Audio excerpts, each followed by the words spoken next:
Right. Clock on the wall says it's 7 p.m. on Wednesday, March 14th, 2018. I'd like to call the board meeting of the Lisle Library District to order. Roll call, please. Marjorie Bartelli. Here. Jay Fisher. Here. Richard Flint. Here. Thomas Hummel. Here. Liz Sullivan, absent. Emily Swistak. Here. Lauren Wang. Here. Thank you, sir. Quorum is present. Item 2 on the agenda is opportunity for visitors to speak. Board policy is to allow visitors to address the board for 5 minutes on any topic that they wish. Does anyone present wish to address the board? Sir?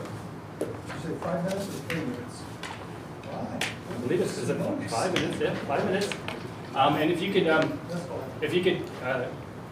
go to the microphones, because now that we're recording our meetings, then that helps with the audio. Okay.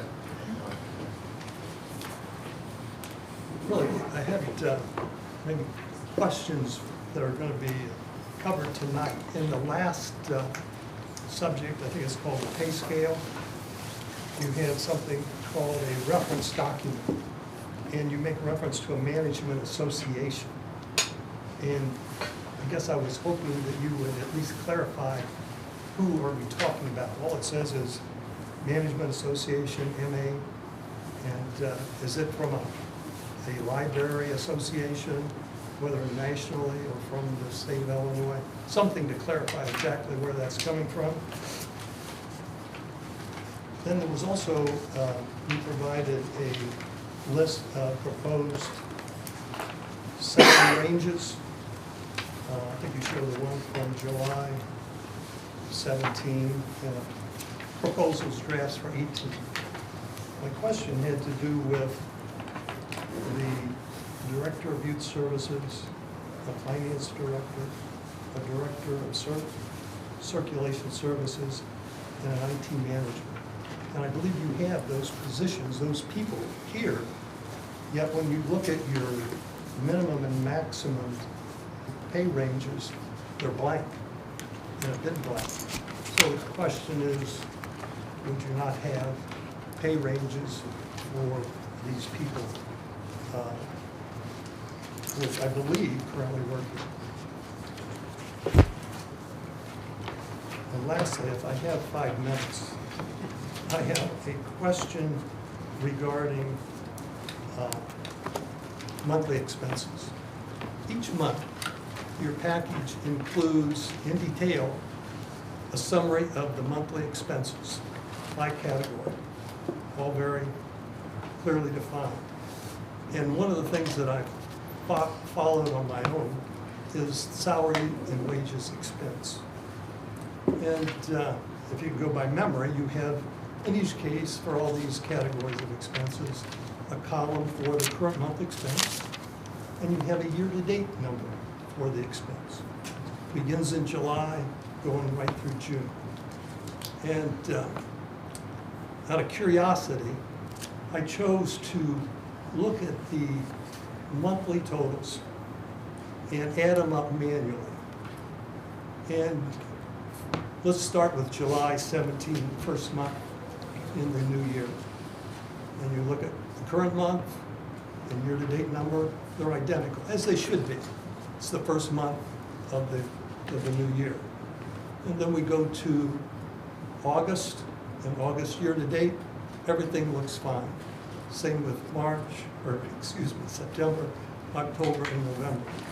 But something changes or happens in the month of December. In essence, if I manually add up July, August, September, October, November, everything works out fine, and the year-to-date number is correct. But in December, it's not. It's different by $93,000. And there may be some legitimate explanation of it, but I would expect there to be some notification or note in your financials as to what it is. And that's my mystery of the day. Thank you, sir. Anyone else in the public wish to address the board?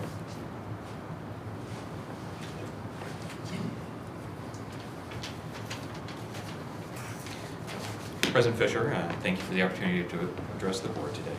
I was surprised to read in the January minutes that one of your fellow trustees had seriously proposed not paying a vendor for services rendered as requested by the library at a rate previously agreed upon by the vendor and the library. If I were a company or a consultant thinking about doing business with the library, I would see this as a very unscrupulous behavior, the sort of tactic you might expect from a disreputable East Coast real estate developer, not an elected trustee of the library board in business-friendly DuPage County. Even a Lannister pays his debts, they say. As you know, the service in question was training for trustees back in November, covering fundamental topics such as procedures for board meetings, the obligations of the board and the library under the Open Meetings Act and Freedom of Information Act, explaining the relationship between trustees and library staff, and guidelines for ethical behavior. I was one of only 2 members of the public at this training session. I found it well presented, interesting, and helpful. And based on the questions I heard from trustees, particularly the new ones, it introduced a great deal of important and previously unknown material. According to the minutes, the majority of the board agreed that it was useful too. In any case, the trustee that raised the objection said it was more expensive than he thought it was worth and would not vote to pay for the training. It's ironic and perhaps a little hypocritical. In another vote last year, the same trustee gladly and proudly voted to tax every district property owner to pay for a budget which he voted against, expenditures which he wasn't willing to support with his vote. It seems to me that to some people on your board, it doesn't matter what the money is spent on, one way or the other, only whether it's less money than before. This is no way to lead an organization into the future. Rather, instead, it's a path that is likely to whittle an organization down to irrelevance. Tonight, there will be decisions on pay grade adjustments for library employees in forthcoming weeks and months. There will be meetings and decisions on next year's budget and this new strategic plan for the library. All crucial decisions deserving of thought and consideration and honest weighing of pros and cons. The strategic plan in particular, a document that, if well crafted, will guide the library for years to come, isn't something that can just be knocked out in an evening or two in between slices of pizza at a local restaurant, as one of your colleagues has suggested. I hope that you can encourage your colleagues on the board to demonstrate true leadership and give all of these decisions the time and attention and consideration that they deserve. Thank you for your time. Anyone else present wish to address the board? Seeing none, we'll move along to item 3, which is the consent agenda. Need a motion to get it on the table. First, we ask if there's any changes to the consent agenda. Does anyone have any changes to the consent agenda? Yes, I have a change to or correction to the minutes from February 14th. Okay. And on page 3, under 8A, new business, what does it say? With the second sentence, Vice President Hummel explained he was not satisfied how the attorney handled a PAC recommendation. That should be PAC violation, not recommendation, violation. So the PAC. Violation. So it How should, about the PAC? The remedy that he's, well, no, it was a PAC violation. So my thing was I didn't like the way he handled the PAC violation. Do you want to add the word process after that? Because is what you're talking about the process or the decision? Just the violation, just that's simple. Just change one word.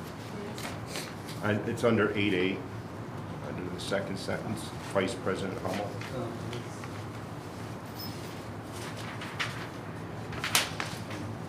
Oh, 8? yeah, need a- Not recommendation. They're saying strike recommendation and change it to violation. Correct. Took a look at the video.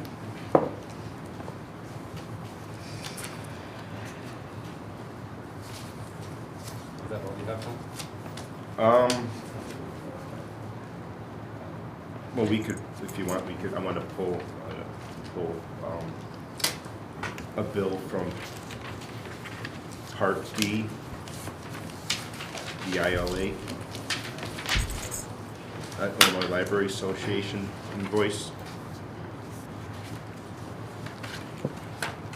What page are you on, please? It's on page, starts on 27, but page 28. Page Okay. 27 and 28 of the expense voucher list or accounts payable list. Okay, so you want to pull item D off? the Yeah, why consent would just agenda. pull item D? I think that needs a vote. Yeah. No, Robert's Rules of Order, any trustee can pull something from the consent agenda, so, Subject to a vote. no, that's not true. So we could either pull the whole thing to item D or just that bill. And then vote on the bills separately, either or.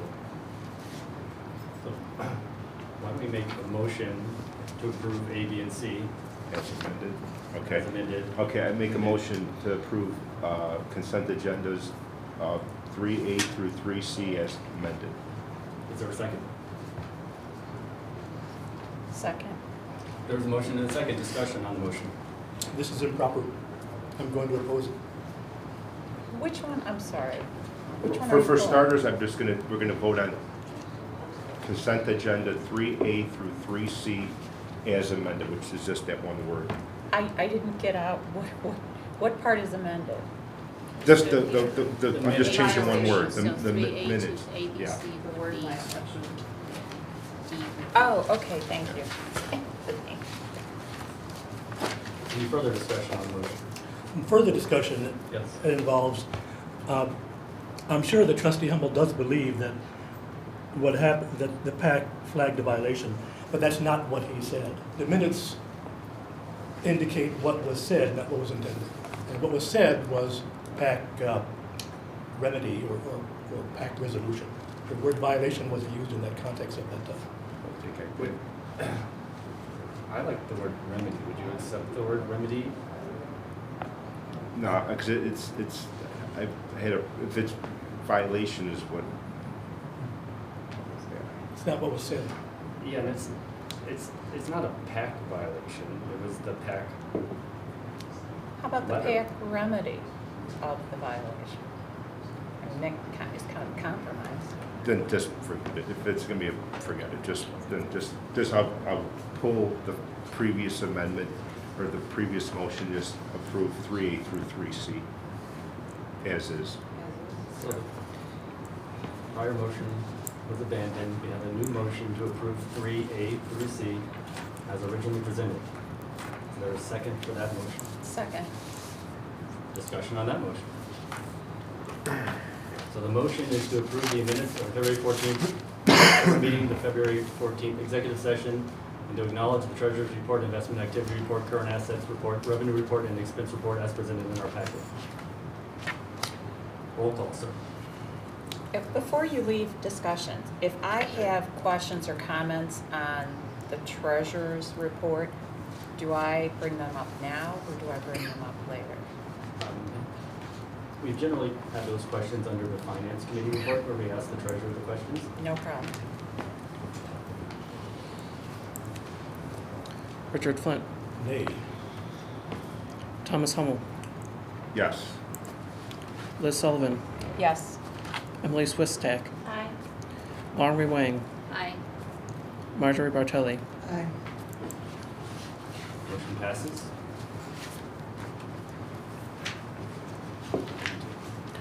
Make a motion to approve the authorize the payment of bills. I move to authorize paying of whatever hasn't paid for in the previous motion. Thank you. There's a motion. Is there a second? Second. There's a motion, a second discussion. Tom? Okay, under the Illinois Library Association, which is on page, starts on 27, but the part is I'm looking at is on page 28 for the trustee training, the legislative meetup and trustee workshop. When I was looking at the agenda item for I think it's the Saturday one. Are you on page 28? It's on page 28 of the accounts payable list. Okay. Oh, okay, thank you.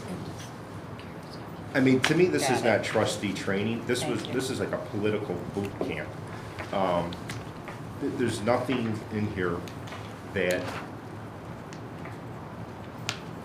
really, I mean, I don't even know why this is library business. I mean, like a proposed property tax freeze was on their agenda. I mean, that's not a position the library itself should be taken. That's for the citizens to decide, or their state legislators. I mean, they could, you know, contact their state legislators individually and how they feel on stuff like that. Oppose additional unfunded mandates. That's something actually I would agree with, but it's something that is not something we should necessarily. I mean, that one I probably don't have a problem with, but to be consistent, I mean, it's a political issue itself. And then oppose bills prohibiting the use of public funds for professional development. Some people out in the community might agree with that law. I mean, so some of to me, this was not trustee training. This seems like it's a lobbying organ for the ILA, like the kind of a boot camp for lobbying for the ILA. So that's why I had a problem with this type of training. I mean, if it was true trustee training, that's something that could help the trustee grow, if you will, to help the library. That's one thing, but to me, this was a complete political training. Advocacy is part of the role of the trustee, and you don't know, you can't be informed about what issues are out there unless you go to events like this. Not true. Well, You can go on the internet and I get an email about all the Illinois Library Association issues, what they're proposing, what they're standing on. So it's, yes, but the ILA is the organization that represents libraries, and they had, certainly, I was not present, but you know, their lobbyist, their director, talking about what's going on. I certainly think that is germane to the responsibility of a trustee. Having meetings in person, you also have a back and forth. You can ask questions, you can engage others. yeah, but I'm trying to get a $45 book that talks about how libraries are changing. And that has been turned down 2 times. And yet we're spending $500 and $940 on a lobbying event. We didn't spend that. Okay, I'm It was sorry. $175. I'm total. sorry, I was looking at the Yeah. total. How Yeah, much was it? 175 is, it was $940 that was the total bill, but I'm talking about the $175. And I'm not familiar was with 40. what you're interested in. It's You 40 were and on the 135. email. You know, you were on the email, yes, because you asked if I wanted the book through the ILL. Oh, and You you got got it through the ILL. I couldn't get through it in the extended time that I had it. And, you know, so far I haven't gotten an answer on purchasing it, which I You can said, resubmit for the ILL. I did. I don't want it in the ILL. I want to have a library for trustees. Okay, but let me just get back to that point for a second. So the problem I had though is, you know, like opposing property tax freeze. There's a lot of citizens out there would probably agree with that. So I don't know if a trustee who represents all the citizens should be trying to advocate to oppose that legislation. Because out of the many bills that are out down there in Springfield, I know that a lot of them have a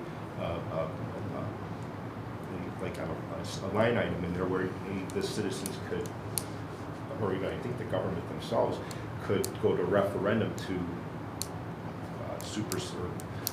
kind of eliminate that freeze, or they can tax above the quote-unquote property tax freeze, depending what bills. I mean, there's like 17 bills down in Springfield, but the bigger picture is these are things that I don't think a trustee should be going to. This is really, I don't think the ILA should be running a thing like this. This kind of is counterproductive, because I mean, some people would agree with that in the community, but others would disagree. So. Yeah, but I think that the president should avail himself to things like this. If he can't make it, it should go to the vice president. If the vice president can't make it, it should go to the treasurer. If the treasurer can't make it, it should go to the secretary. I would think that it's kind of like the Village of Lisle's mayor conference. The village mayor goes, and if he can't go, his second in command, and so on and so forth. I don't know if we have a written policy on it. I'm just using good common sense, but that's the way it should have gone. Well, the topics that are presented at these types of meetings, I think, are relevant to all trustees, not just to the officers. And that's why we have the policy to talk, you know, we offered, whenever there's an ILA meeting to see which trustees wanted to go, and trustee Flint was the one that expressed interest. And that's, I still have a problem, how, I think there should be more transparency with that, like how we did it in September and October. There should be like a line item where we vote ahead of time that the trustees should go. I mean, it's. Didn't We we did, adopt? it was in a packet, it was in a, It we was- have discussion. We had, it was in it was in the back of the packet. It wasn't In the packet, it in was the a back, discussion but it point. should be a vote, a vote. I It thought was- that's what the policy said. Well, I It thought the should be law said that. too. approved by, the Yeah. words were Reimbursement. approved by. Reimbursement. There were, Which is what we're doing right now, according to the. but it's policy. buried in the voucher report. But like here in September, we 8C, we did that, and then in October we actually came through and did it again. So I think going forward, to be transparent, we should vote and discuss that and have it on the agenda ahead of time, so we could vet this out.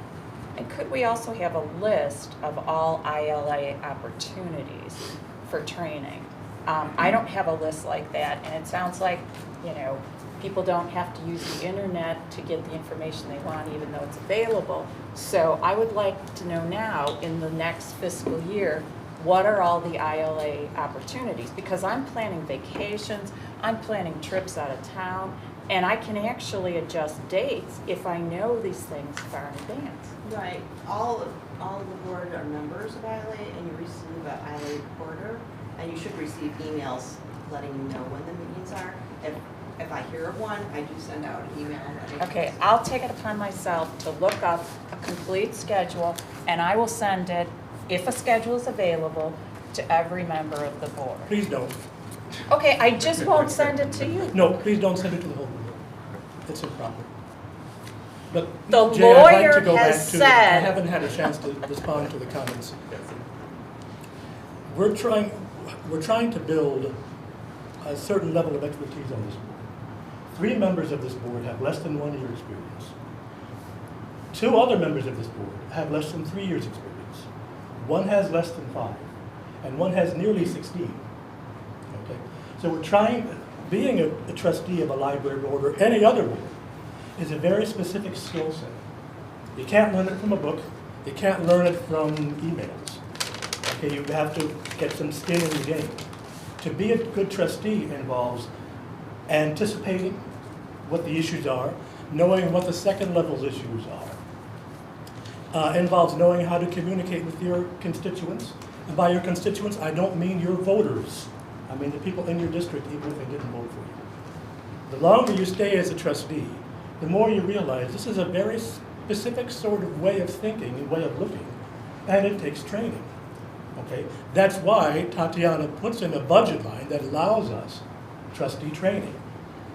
Okay. So according to your argument, I wasn't finished. the person, I oh, I'm wasn't sorry, finished. he paused, I thought he was done, I'm sorry. You'll know when I'm done. Trustee training as an education is part of it. The ILA puts on 2 conferences per year, 1 in the fall, 1 in the winter. But there's other ways to become an involved trustee also. The legislative meetup isn't just going into a hotel ballroom and expressing your opinion on the property tax rules. It involves sitting at a table with at least one of your local representatives and talking to that person. There's a lot that gets exchanged that can't be conveyed in an email or in a website. And it also involves meeting other directors and trustees from your neighboring libraries.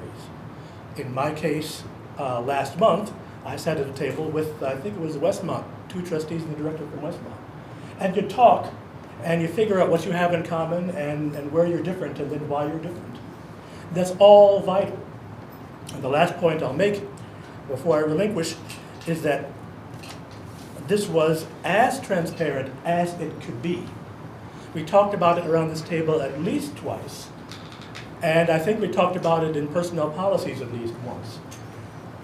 Tatiana extended the invitation to go to this training, and then in her absence last month, Beth did. Everyone knew what was happening. Everyone knew that they were invited to attend. And in the past, we've had many trustees going, although in this case we only had 1. So I don't think there's an issue. I'm going to vote in favor of paying that bill. And one of our visitors just minutes ago pointed out to us that we need to be paying our bills. And I think we should be listening to people who speak. Okay, Jan, finish. May I? Are you done? Okay. Number one, I'm going to vote in favor of paying this bill. However, an argument I just heard is that the people with the least seniority on the board should be the people we send to these events. You didn't hear it from me. I didn't say that. And I don't believe that. Richard, no, Liz has the floor. Okay, I know who has the floor. I misunderstood. I thought that somebody said that we have people with different levels of experience, and the only way to get experience is to meet people face to face. Ergo, I would conclude that the people with the least seniority should be sent to these opportunities first. Personal opinion, but I am going to approve it. Number two, I'm glad that you mentioned, or somebody mentioned, that we have ILA meetings in the fall and the winter.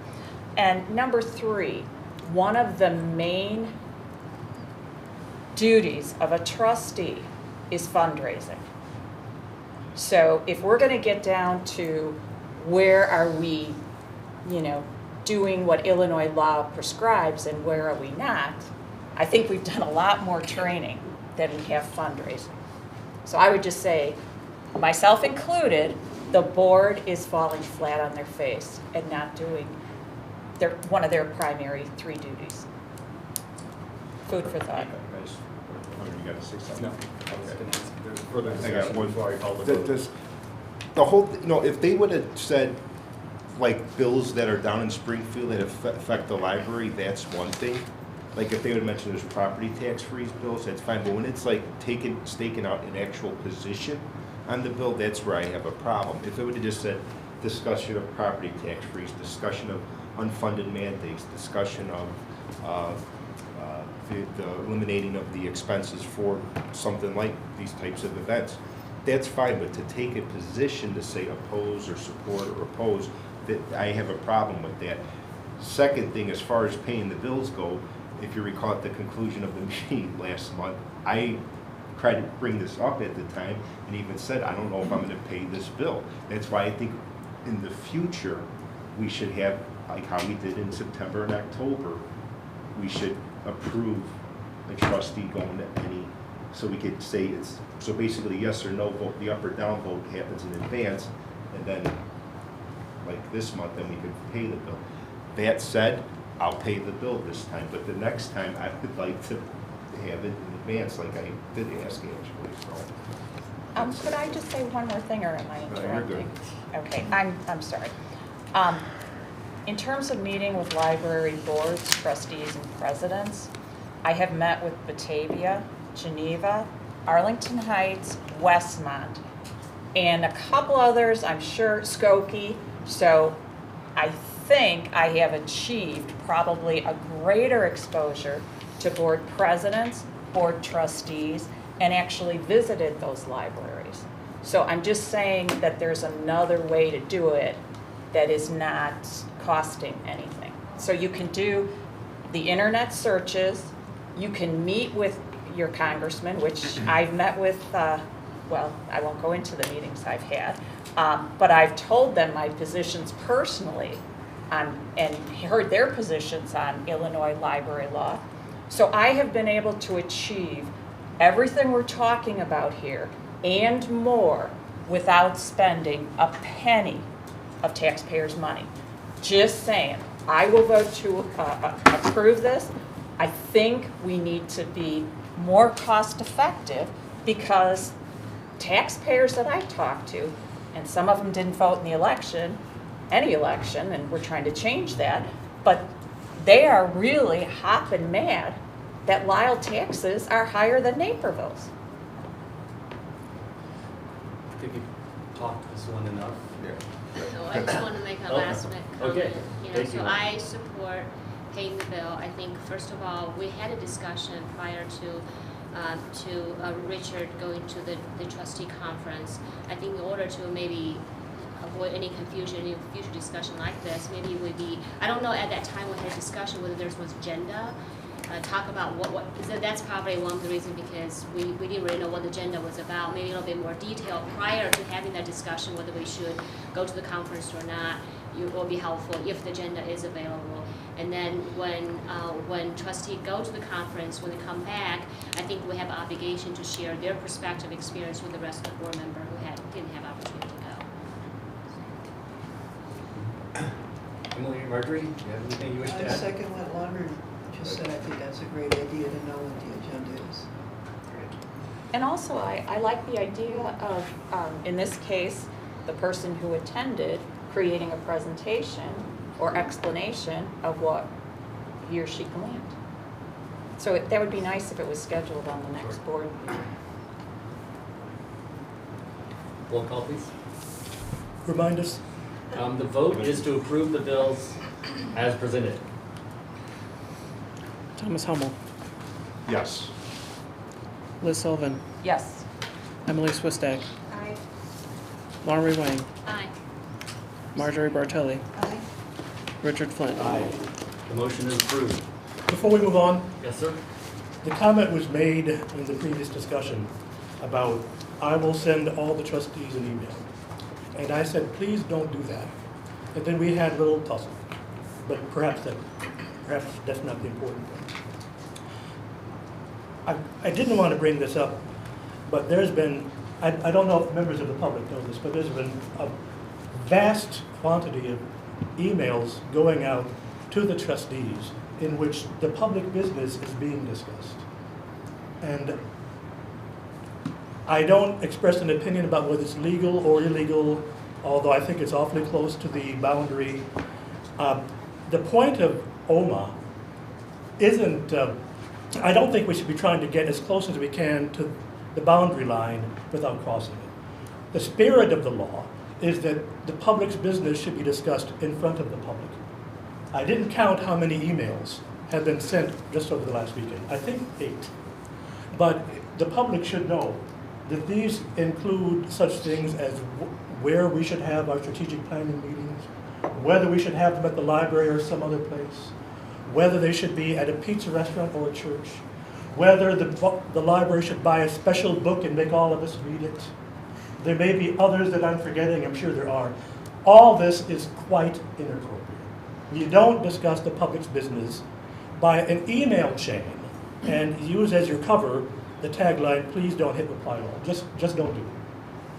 So I would like all of us to agree to that. Furthermore, I think we should agree that if such emails persist, treat them like they haven't been sent. Just ignore them. I feel it's very improper and offensive to the public and to us as trustees to be asked to refer to concepts or ideas that were circulated in an email chain without them even knowing it, and before an agenda has even been published. So I just wanted to express that. The public should know this is happening. Maybe it's a good idea if anybody who would send such an email, since it is legal, would also post them or ask the director to post them on the official library board. And that way, since the lawyer did say that those emails are legal, we would also be providing the exact same information to anybody, or we could put them on our website. Or we could just not do it. I think the problem comes in when it is just one person's viewpoints that are being shared and sent to the whole board, and then it's no one can reply. Or one person could maybe reply, but then you risk run the risk of violating OMA. And I gotta tell you personally, to be getting emails telling me that I need to do these things really, really anger me. Because I don't respond well to that, and getting emails like that's I don't get directives from other trustees. That's not the role. We are a team who works together, and we do it in open public meetings. And so to be getting information like that just really, really fires me up. Well, I must say, and Laundry, you can tell me or not, Laundry has said thank you to so many of the things that I've sent out, And I've never directed her. I think I say something like, FYI, this is interesting. You might want to consider subscribing.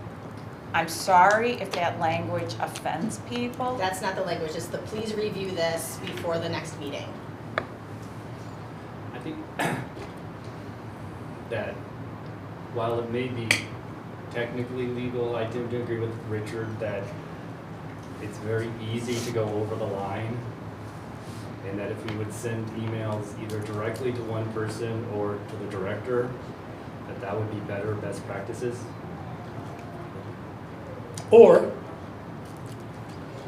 let's use email as it's intended to be used for public officials, which is, you can send anything you want to someone who isn't a public official, Tatiana in this case, and just leave it at that. When we have a public meeting, we can have more in-depth discussions. Yes, it goes slower. We're not in this business to do things fast. We're not in this business to follow standards that are designed by industry or corporations. Okay, we have a lot of stakeholders. So I'm asking us, please, don't get into this, and if you've gotten into this, get out of it. Let's just have our discussions in public. They're even recorded, so we lose nothing. And what I can do, because I believe that I'm the only one sending out the emails, is I can read them every time, every meeting, so that they're on recorded. And I will tell you, if I'm comparing us to other public entities, we meet the least amount of time of any entity. The Village of Lisle Board meets between 3 and 6 times a month. And I have talked to each of the library boards that I've previously mentioned, and they're meeting a lot more often than we are. So we can choose. Well, we don't even need to choose. But if we're going to get the same amount of work done that these other boards get done, it's efficient. If somebody has salient points, it's very efficient to have them send it out. Or the alternative is let's meet every Wednesday. And that means strategic planning is outside of that. That means budgeting is outside of that. Because we're just not getting enough done. Move along to item 4 on the agenda, which is the director's report. Me? No, director report. Oh. Director Weinstein. Okay. I thought you were going to be. Yeah. I first want to thank the Board of Trustees for their condolences last month and for their donation on behalf of my mother. Thank you very much. I also thank Assistant Director McQuillan for her role in last month's board meeting in my place and for making sure the library was run smoothly while I took some bereavement time. I also want to recognize Chris Knight, our reporter here this evening, for his role in preparing the room for our very first recorded board meeting last month. So that was great. And Josh Hepler, who is our communications coordinator, for his video work and for uploading the video to our YouTube channel where you can see all of these recordings. I was definitely comforted in knowing that the library was in good hands while I was absent. And so thank you all. And speaking of great staff, last Saturday was the library's celebration of J.K. Rowling's Harry Potter series of books, and it was our very first Harry Potter day. It was an amazing day. We must have had close to 400 people in the building during that 3-hour period. It was wonderful. Finding a parking spot was indeed difficult. My sister actually came to visit, and she had to go for coffee and then come back later to gain a parking spot. But it was wonderful. I had so much positive feedback from the patrons and kids, and I saw some trustees there too, over there on the end. We had a scavenger hunt, we had some wizard food, we had a photo booth, we also had a live owls in the building, so it was very interesting.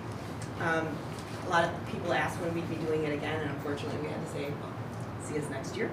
It was a lot of effort and energy to make this day happen, so I want to congratulate the staff on all of that, and for any of you who missed it, all of the pictures are on Flickr, so take a look at those. Moving on to the meat of the director's report, the library budget meetings have been scheduled for April 4th, April 18th, and both at 7 p.m. The department directors and staff have been discussing and preparing the draft recommendations, and I'm going to prepare a draft for the board for the first half of the budget discussions. So on April 4th, we will cover a bunch of categories. We do one half on April 4th and the other half on April 18th. April 4th, we'll cover building costs, operating costs, insurance, contractual services, equipment, library equipment, programming, restricted usage, and contingency. And then on the next meeting will involve employee costs, personnel and trustee development, special reserves, the building and maintenance fund, and revenues. And then moving on to pay scale, excuse me. This is about the pay grade adjustments. I just want to talk a little bit about and give some background there. I provided some background in the board packet regarding the pay scale approval. Back in 2013, the library completed a job description and salary scale project using the Management Association. And I'll reference the visitor's question there. There's some more description on the Management Association in the director's report. It is a local Illinois company who oversee HR and employee management, basically. And they service not only libraries, but a number of other agencies. So we had our project done in 2013.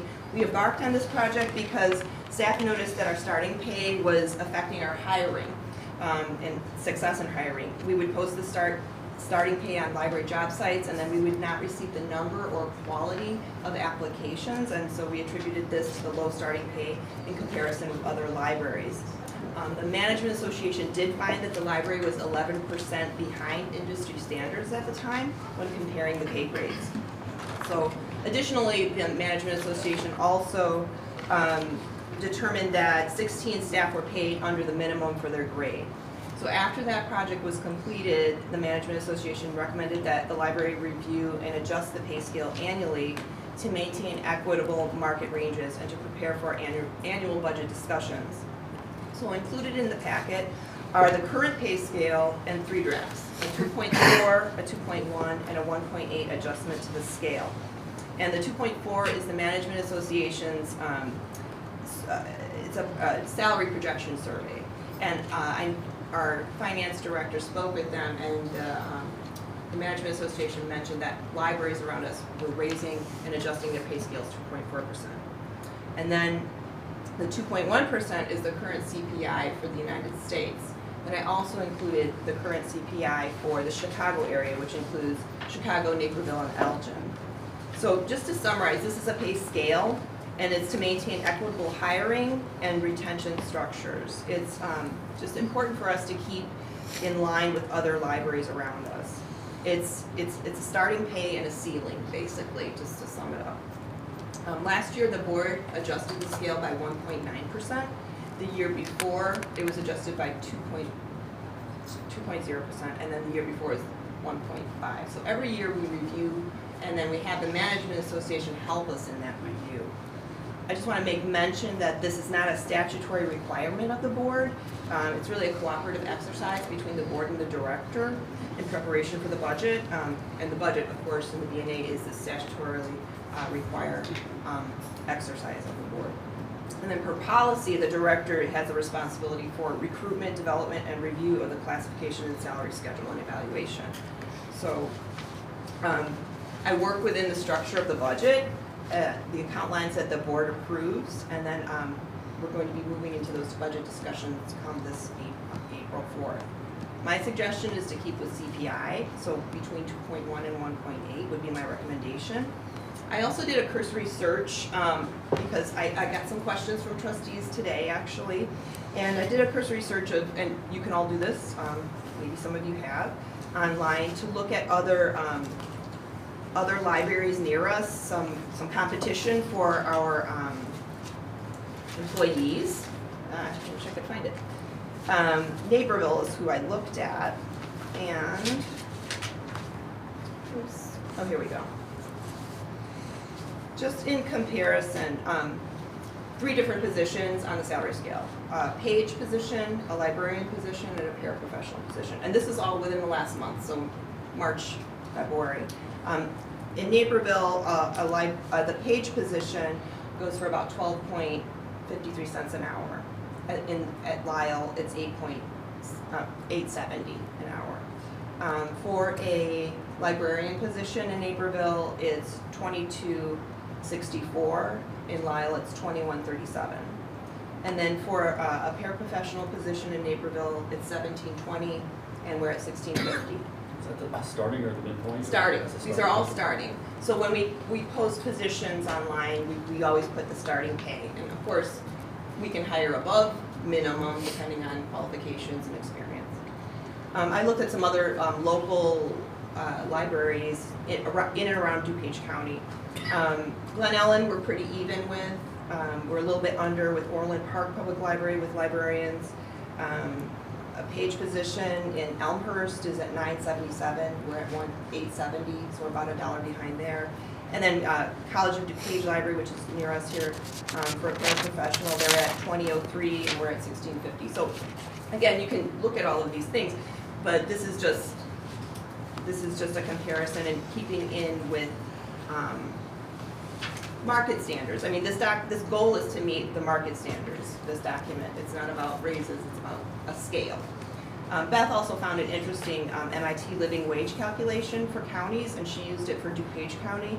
And they determined in DuPage County, one adult needs to earn $13.30 an hour as a living wage, and then our equivalent is $12.74. So just interesting statistics. And again, this is just a scale, so we can hire at a decent rate, and it determines the ceiling for pay scale. Okay. Just kind of interrupt. How come that information wasn't included in the package? I just looked it up this afternoon because I got a call from a trustee.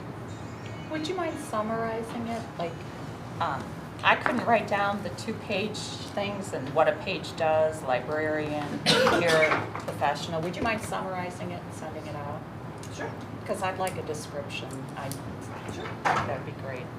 And when the Management Association looked at the exact, looked at our scales, did they look at the exact job duties and functions Yes. of each person?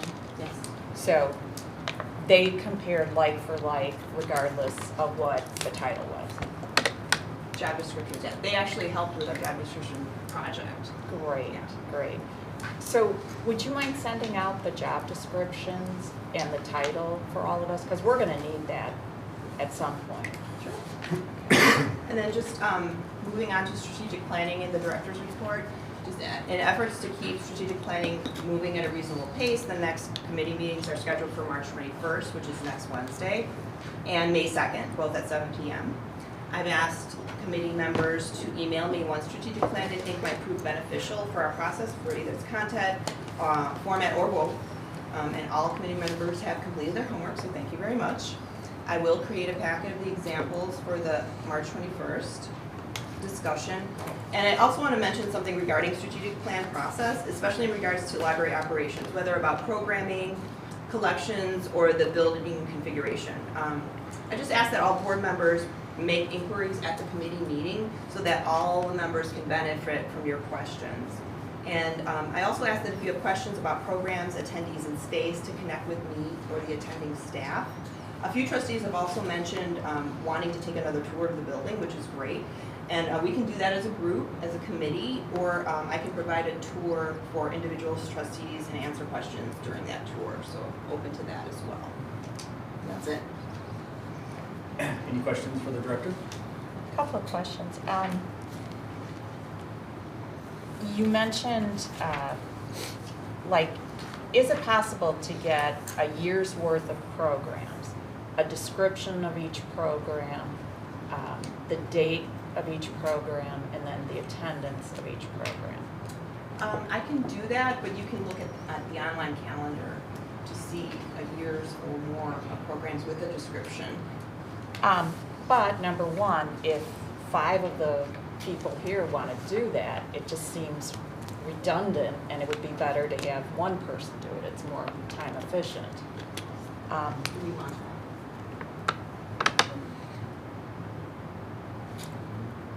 Let's have all the information coming from one trusted source. Do we want a year's worth of programs and descriptions? It won't do me any good.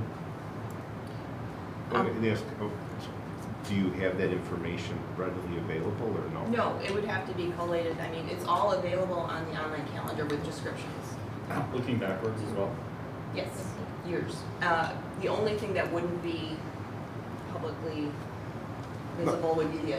Well, that's right. I guess I'm kind of going, just to Liz's, I mean, do you guys keep track of like this program had X amount of attendees or you just We keep the do, total? but it's not available to the public. But we put that in our monthly. Yeah, I programs know, report. yeah, we get, that's fine, that's fine. And if we could also add cost to that, so we have, you know, like one document that would have the date, the description, the cost, the number of attendees. That would take a significant amount of time.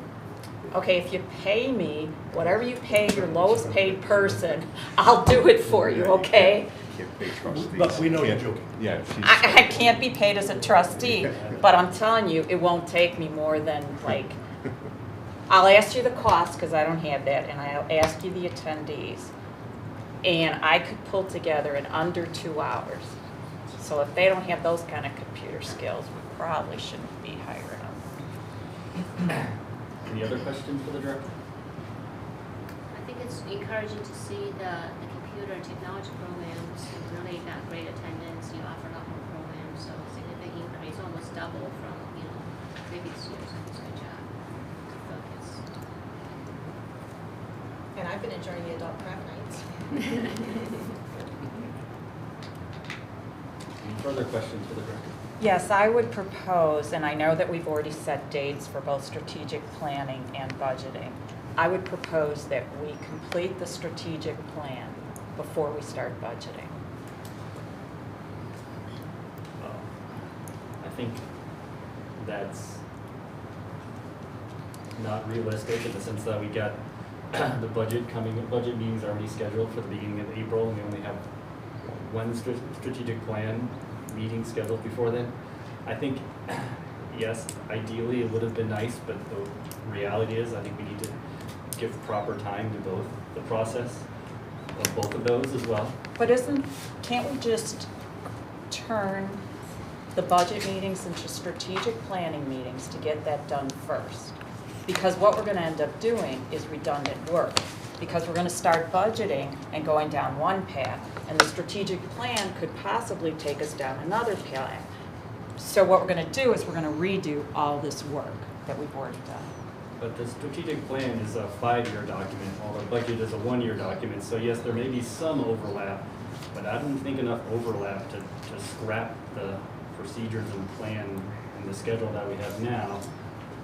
Because the strategic plan looks at, you know, a broader goal and broader issues than, you know, it will affect some budget line items, yes, but I don't think enough that we need to scrap what we've already planned to do.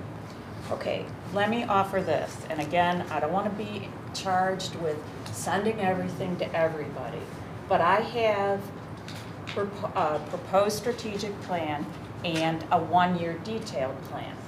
And I have no ego invested. What I'd like to propose is sending that out and have people tear it apart, rip it apart. But I believe by at least having a place to start, we would get the answer sooner. That's You go get something, run it home. yeah, that's something we need to do at a strategic plan meeting. And certainly, please send your proposed plan, but, you know, all the other members have done their homework and look at plans that they liked. Oh, no, So I I mean think- a specific one for this I library. understand that, but I think we want to use the homework that the other members have done to try to synthesize and come up with what we want to do for a plan itself as a committee. And at our first strategic planning meeting, we talked about all of that and how we all needed to have our input and our voice in what we wanted to do, and that's why we had the homework assignments to bring to the next meeting or to email to Tatiana by yesterday. Because of the fact that we're all part of it, and it's not just our board, there's additional staff members on the committee as well, working together, and we reviewed the previous one at the last meeting and went from there to get information where to start from. So I think that we need to continue on the path that we started at the last strategic planning meeting, where we talked about where we're going and how we're gonna be working together to do that. Well, I agree with Will Savage, who said strategic planning is taking too long the way we have it scheduled. And I'm offering a way to jumpstart He's- and allow everybody to have an opinion. But it's so much easier for me to react to something than to look at that whiteboard up there and say, where do I start? Will's comment was in reference to if we didn't have a meeting until May 2nd. That was before we added in the March 21st meeting as well. So he said he didn't want to wait until May 2nd to have our next meeting. And then we agreed to have a March 21st meeting as well, which that covered what Will's concern was waiting too long between the meetings. But then Okay. we're having the March 21st meeting. Then I would add on to Will's concern and make it even more important to finish the strategic planning. And I think I sent out, again, mea culpa, I sent out to everybody all the free locations in Lisle where we could meet. But we have to have the recording. We Or- have to have, Bring it with. I don't see how we could have that in a public space like a restaurant or something like that. What about the Park District? What about Village Hall? What about, The issue isn't really the location. The reason that that came up at that last meeting was because we've been typically meeting on Wednesdays. And so we were looking at Wednesday dates for future meetings. We didn't talk about, hey, can people come on Mondays, or can people come on Tuesdays, or what about on the weekend? We never discussed any of that. It was only looking at Wednesday dates and maybe a Thursday. But otherwise, we never talked about any other days of the week. And I think that's something we could talk about at the next Definitely. strategic plan meeting. Yes. Trouble saying that word. It's Yeah. expanding beyond Wednesdays Right. if we want to move Because beyond that. that's where but- that came from, was we were just looking at Wednesdays. We talked about one Thursday, next Thursday. And the one thing You're I out was. of town next Oh, Well, that go would, ahead. I'm sorry, Tom. I just wanted to add. Go ahead. Well, had we discussed another day of the week, I may have been able to attend the meeting. The next week one. So, That was so, open. the- Right. so. me too, somebody because I loses can't out, attend that one. It's gotta be one of us. We can't all, we're not all on the same calendar. Right. But by limiting to Wednesdays, I think the point Liz is trying to make, I do not know, by going off location, I think the comment was made, Tatiana, that those were the dates these rooms were only available. I may have misunderstood. I'm asking, I guess. So, I'm assuming, and this is an assumption, that Liz's point is, had we had another place to meet, we might have found a date where all of us could have been there. It's set, I'm fine with it. I'm just making a point about what Jay, and I'm commenting to Jay too. Maybe finding other than Wednesdays, we might have to do that. We've got a lot of work to do. We always have that option. Okay. We've met at 2 p.m. on a Wednesday afternoon or 2 p.m. on a Tuesday before. And I'm glad more board members are speaking because you all have a voice at every meeting. So at the strategic plan meeting, anyone could have said, how about a Saturday afternoon? So any day is available. I mean, most days. What we provided were Wednesdays because that was. No, I understand. I guess maybe my part in all of this should have been when I found out it had to be the 21st.